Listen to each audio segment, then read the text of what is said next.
It's 1 a.m. The room is so quiet you can hear your own heartbeat, but inside your ear, a sound refuses to sleep, a ringing, a hiss, or a thin, high-pitched tone. You pull the blanket over your head, and it only gets clearer. And so the fear starts. What is this? Will it ever stop? So, let's put the most important sentence first. This sound almost never means danger. In the next few minutes, we'll make sense of it together. Here's a sentence worth repeating to yourself. Tinnitus is a sound your brain creates, not a warning from your ears. It is not your imagination, and it is not a hallucination. It is real neural activity inside your hearing system. Roughly 10 to 15% of people worldwide experience tinnitus.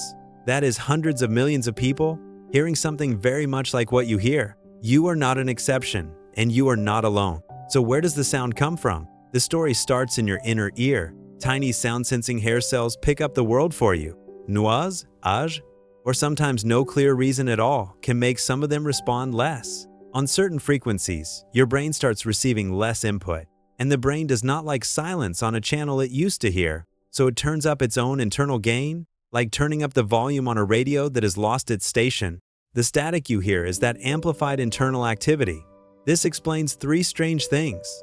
Covering your ears does not help, because the sound never came from outside. The quieter the room, the louder it seems, because nothing is there to dilute it. And the more anxious you are, the more you notice it, because your brain amplifies whatever it tags as a threat.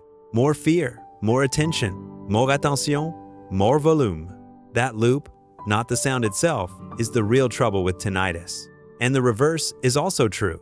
When your brain stops treating it as a threat, that volume knob slowly lets go. Here's an example very close to this video. The person who built the app behind it has lived with tinnitus for more than 6 years. The first 3 months were the hardest, lying awake at 2 a.m., staring at the ceiling, treating the sound as an alarm. What changed was not the sound. It never disappeared. His brain slowly refiled it, from threat to background. These days, he only notices it when he deliberately goes looking for it.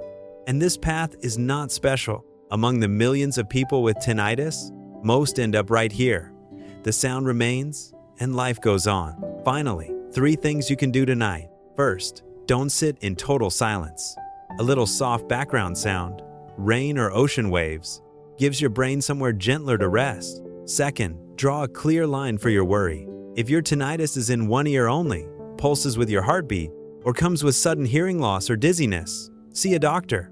Beyond that, most cases can safely be given time. Third, let it share the room for now. Don't fight it, and don't scroll through horror stories at night. Refiling takes time, and it really does happen. These sounds and this knowledge are all inside Tingies. Whenever you need it, it's right there in your pocket.